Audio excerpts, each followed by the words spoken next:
Hello students, welcome to my YouTube channel.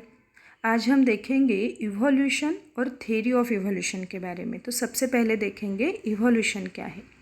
Evolution ये living organism में होता है, चाहे वो एनिमल हो या फिर प्लांट। लिविंग ऑर्गेनिज्म में जो धीरे धीरे चेंजेस होते हैं उसे इवोल्यूशन कहते हैं। Means evolution is the gradual change in living organism over a long duration and this process is very slow. तो इवोल्यूशन की पर्टिकुलर डेफिनेशन क्या है, वो डेफिनेशन अभी हम डिस्कस करेंगे।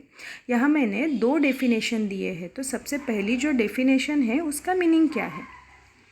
जब भी लिविंग ऑर्गेनिज्म में generation to generation particular character में अगर चेंजेस होते हैं और वो चेंजेस नेचर में एडाप्टेशन करने वाले चेंजेस अगर रहेंगे तो उस चेंजेस को इवोल्यूशन कहते हैं। इवोल्यूशन होके जो भी न्यू स्पीसीज प्रोड्यूस्ड होती है वो पर्टिकुलर एनवायरनमेंट में खुद को ईजीली अडेप्ट कर सकती है, तो इसे कहते हैं इवोल्यूशन। इवोल्यूशन की सेकेंड डेफिनेशन मैंने यहाँ पे लिखी है, progressive development of plants and animals from the ancestor having different structural and functional organisation is called evolution. तो इवोल्यूशन ये प्लांट और एनिमल में भी होते हैं। तो इवोल्यूशन समझने के लिए यहाँ मैंने सिंपल सा एक जिराफ का एग्जाम्पल लिया है। आप लोगों ने जिराफ की स्टोरी सुनी होगी। कहते हैं कि जिराफ की जो नेक है पहले वो छोटी थी, पर वो जिस एनवायरनमेंट में रहता था वहाँ पर जो पेड़ थे वो बहुत बड़े बड़े थे और उसे वो पेड़ के पत्ते अगर खाने रहते तो वो वहाँ तक नहीं पहुँच पाता। तो इस वजह से उसमें इवोल्यूशन होता गया और धीरे धीरे उसकी नेक बड़ी होती गई। तो इस प्रोसेस को बहुत साल लगते हैं। तो ऐसा नहीं होता कि अभी उसे नेक बड़ी चाहिए और अगले ही दिन उसकी नेक बड़ी हो गई। तो evolution is very slow process and ये सभी चेंजेस होने में बहुत टाइम लगता है। तो ये हुआ evolution. About 3.5 billion year ago life is not existed on earth. अगर पृथ्वी पे लाइफ नहीं थी, दैट इज़ लिविंग ऑर्गेनिज्म अगर पृथ्वी पे नहीं था तो लाइफ कहाँ से आ गई।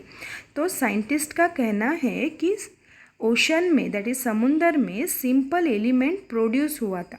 सबसे पहले समुंदर में सिंपल एलिमेंट प्रोड्यूस्ड हुआ था और उससे ऑर्गेनिक एंड इनऑर्गेनिक कंपाउंड बने थे और इस कंपाउंड में, that is organic and inorganic compound में कुछ चेंजेस होते गए और उससे कॉम्प्लेक्स कंपाउंड बन गया। तो कॉम्प्लेक्स कंपाउंड कौन से थे, that is protein and nucleic acid बन गए। और finally first primitive type of cell may have been form from the mixture of this compound. तो जो भी पहली सेल बनी थी अर्थ पे तो वो कहाँ से बनी थी, जो भी ओशन में सिंपल एलिमेंट दिखाई दिए तो उससे चेंजेस हो के बहुत टाइम लेके वहाँ पे सेल बन गई। तो ऐसे कुछ चेंजेस हो के कॉम्प्लेक्स ऑर्गेनिज्म बना होगा। यहाँ पे देखिए नीचे सिंपल ऑर्गेनिज्म है, उसमें कुछ चेंजेस होते गए और कॉम्प्लेक्स ऑर्गेनिज्म बनते गए। अभी प्रेजेंट में देखें तो अर्थ पे ह्यूज बायोडाइवर्सिटी दिखाई देती है। दैट इज़ अमीबा से लेके जायंट व्हेल तक एनिमल्स पृथ्वी पे है और वैसे ही छोटे छोटे प्लांट से होके बड़े बड़े प्लांट पृथ्वी पे दिखाई देते हैं। ये सभी जो स्पीसीज़ है अर्थ के ऊपर वो इवोल्यूशन होने के बाद ही वो प्रोड्यूस्ड हुए थे। तो सिंपल ऑर्गेनिज्म से कॉम्प्लेक्स ऑर्गेनिज्म इवोल्यूशन होके ही अर्थ पे दिखाई देते हैं। इवोल्यूशन के स्टडी में डिफरेंट थेरी साइंटिस्ट ने दिए हैं। तो वो थेरी क्या है अभी देखेंगे, the theory of evolution. The theory of evolution by natural selection first formulated in Darwin's book on the origin of species in 1859. तो theory of evolution क्या है? It is the process by which organisms change over time as a result of changes in heritable, physical और behavioral traits. तो ये हुई theory।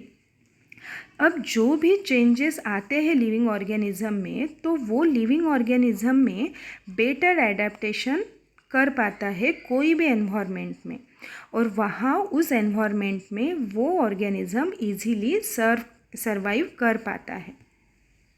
According to this theory, first living material, that is protoplasm, have been form in ocean. तो समुंदर में सबसे पहला living material कौन सा फाउंड हुआ है, ऐसा साइंटिस्ट का कहना है, वो है प्रोटोप्लाज्म। और प्रोटोप्लाज्म में कुछ चेंजेस होते गए और वहाँ से यूनिसेल्युलर ऑर्गेनिज्म बन गया। उस यूनिसेल्युलर ऑर्गेनिज्म में फिर से चेंजेस आते गए, उस प्रोसेस को भी बहुत टाइम लगा और यूनिसेल्युलर ऑर्गेनिज्म से कॉम्प्लेक्स ऑर्गेनिज्म वहाँ पे बन गया। तो ऐसे होता है इवोल्यूशन, सिंपल ऑर्गेनिज्म से कॉम्प्लेक्स ऑर्गेनिज्म बनता जाता है, इसे कहते हैं इवोल्यूशन। हमारा आज का टॉपिक इतना ही था। हमने आज क्या देखा, इवोल्यूशन और थ्योरी ऑफ इवोल्यूशन क्या है। अगर ये टॉपिक आप लोगों को समझ में आया है तो लाइक कीजिएगा और ये वीडियो शेयर कीजिएगा। Thank you.